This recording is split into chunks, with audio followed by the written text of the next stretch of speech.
So this isn't usually the type of content that I do on my channel. It's more just video games all day. But today, I decided to tell a little story.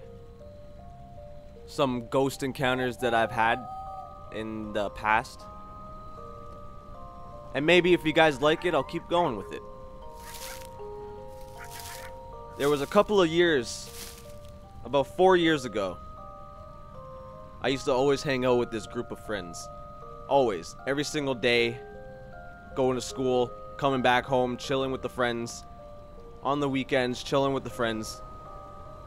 And what would happen is we used to always go down to one of my friends' houses that lived in Scarborough. And this was the area that I used to live in before I moved to where I am now. I never knew he lived there. So when I got to know him when I moved to where I am now, the first time that I went back there, I was like, yo, I used to live right across the street on the other side of those houses. It was some trippy ass shit. But let's keep going into the story.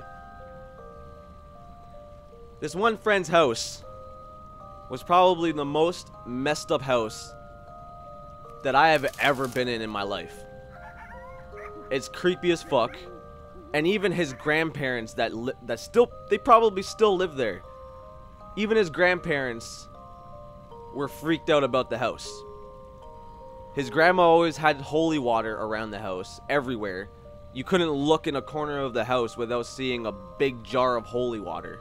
His grandma's room was filled to the brim with religious things like crosses, silk blankets with a whole bunch of mural on it. She had a mural right over her bed that was, I don't even know what it was because I could never fucking see it properly. I could never go into the room in order to look at it. I only saw from the outside of the room. I was more scared to go inside the room than I was to actually sit out in the creepy ass old house. But I'm getting sidetracked. I've had more experiences in this one house than I have anywhere else in my entire life. There was this one time where me and two other friends were over at his house with him.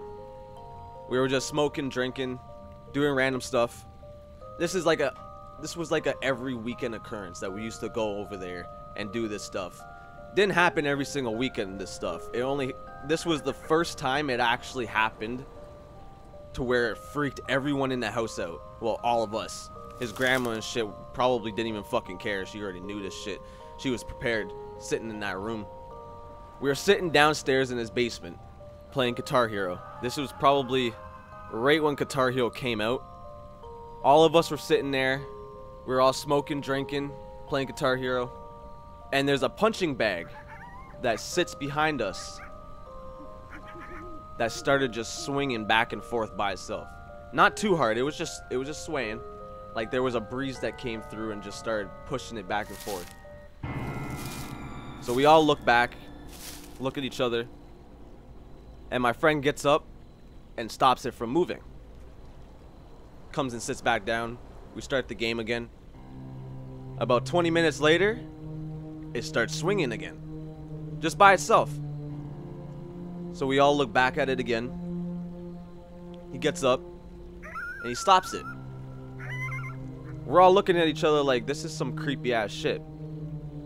So he had this old camera, like this old video camera, one of the ones that had like the straps on the side and shit where the little tiny screen came out on the side, and it was a really old one. We decided to set that up on the bar that was next to the punching bag and then bring the video games upstairs to his room. We were gonna check on it in a couple hours.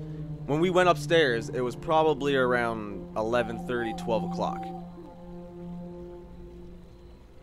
Go upstairs, chill out there for a little while. It becomes like 3:30, 4 o'clock in the morning, and we all decide to go back downstairs and check on this camera. When we go back downstairs, the camera's dead. But it should have been able to record for a good 6 hours without dying. And it was fully charged when we put it up on there. So that was the first indication something was fucking wrong. We bring it upstairs, we're letting it charge while chilling, playing video games. And then when we go to when we go to check the camera, it doesn't seem like anything's wrong. The camera shows the punching bag just sitting there still, 45 minutes straight, just sitting there. It gets to like an hour into the tape, so this would be around 1:30 in the morning, and the punching bag starts swinging back and forth by itself. It does this for a constant 20 minutes before it starts going a little bit harder and harder, gradually, to the point where, if you were looking at it, it was going on about 45-degree angle on both sides, back and forth constantly, for about an hour, 2 hours of the film, just by itself. The thing is, it was so loud, like pulling on the chain, it was so loud, I'm surprised nobody heard it upstairs. He has dogs too. He has 2 dogs that I'm surprised they didn't hear it either. About 3 hours into the film, 3.5 hours into the film, the punching bag comes to a dead stop. Like, it's swinging back and forth, and then it comes to a dead stop right in the middle, and the tape just cuts off.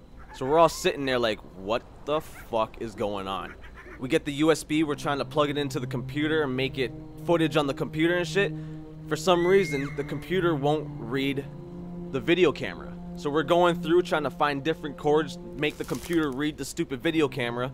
We finally get it to connect to the computer to put on the footage, and the footage is gone.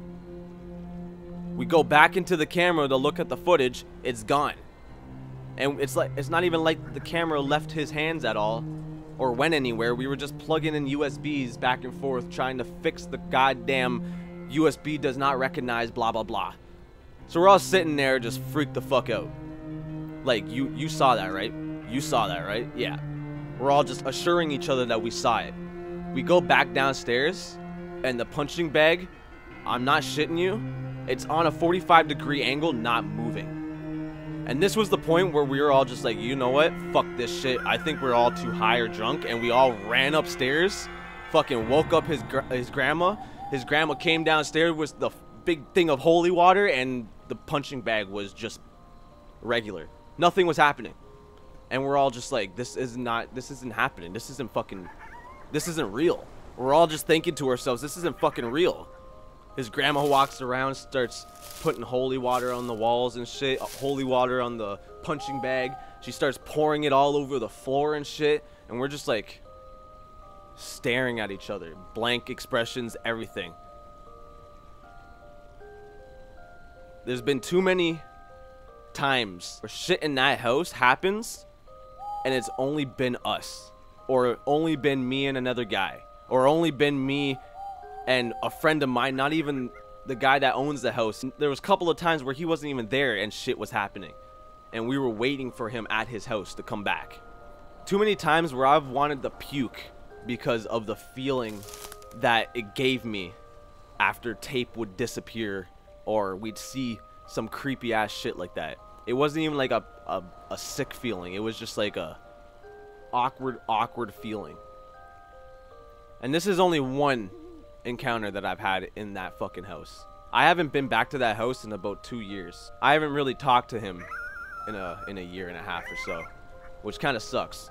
But every single time that I've talked to him after that, it's always been brought up. He's like, yo, you remember that time?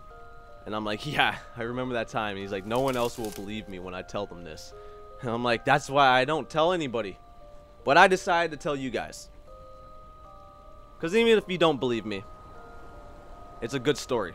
And I have lots of other stories if you guys want to hear them. So this has been Story Time with Monto. Some little ghost stories before you guys go to bed. Hope you enjoyed. Leave a like and comment if you want to hear more ghost stories. And I hope you have a good night.